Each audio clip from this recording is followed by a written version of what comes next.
নমস্কার বন্ধুরা, আমি আবার চলে এসেছি একটা ভিডিও নিয়ে। তো তোমরা দেখতেই পাচ্ছ আমি সকালবেলা উঠে পড়েছি। আমাদের বাড়িতে ছিল পুজো, লক্ষ্মী পুজো বৃহস্পতিবার দিন। দেরি হয়ে গেল একটু দিতে ভিডিওটা, তো ঠিক আছে চলো।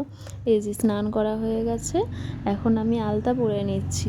পুজোর দিন আলতা তো পরতেই হবে, আর এমনি আলতা জিনিসটা আমার খুব ভালো লাগে। আলতা, নূপুর, আর এই যে আমাদের ছোট্ট ফুলের বাগান। হচ্ছে আমরা এখানে অনেক ফুল গাছ বসানো আছে, সব বরই বসিয়েছে গাছ। আমারও ভালো লাগে, আর এখান থেকে ফুল তুলে নিচ্ছি পুজোর জন্যে। তো এই যে আমাদের মেইন গেট, এখানেও আলপনা দিয়ে দেওয়া হয়েছে। আর এই যে মামনি দিয়ে দিচ্ছে। আমাদের বাড়িতে না গোলা আছে, ধানের গোলা, সেখানেও পুজো হয়। আজকে গোলাতেও পুজো হবে, বামুনমশাই আসবে। আর এই যে গোলাতে মামনি আলপনা দিয়ে দিচ্ছে। আর আমরা দুজন মিলেই ঠাকুরের জোগাড় করেছি সব কিছু, কারণ মামনি হচ্ছে সবটা করে উঠতে পারেনি, অন্যবার মামনিই করে। আর আমাকে দেখিয়ে দেখিয়ে দিচ্ছিলেন মামনি, এবারে আমিই করেছি। তো এই যে আমি আলপনা দিয়ে নিচ্ছি। খুব একটা হয়তো ভালো হয় না, তবু চেষ্টা করছি দেওয়ার আর কি।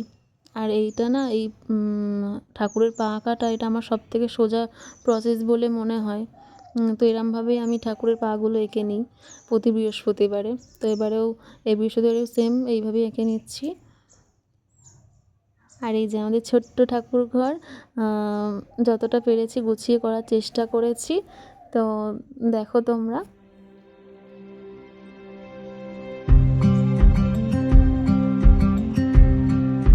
আর এই যে ঠাকুরমশাই চলেও এসেছে, আর আমাদের পুজো শুরু হয়ে গেছে।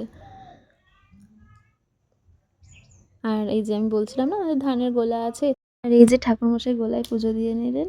আর সব থেকে যেটা মানে আর কি অপেক্ষায় ছিলাম, প্রসাদ আর জোড়া সন্দেশটা আমার বেশি ভালো লাগে এখানে। আর দুপুরে খাবারে ছিল ডালিয়া, বাঁধাকপি, ছোলার ডাল আর পাঁপড়।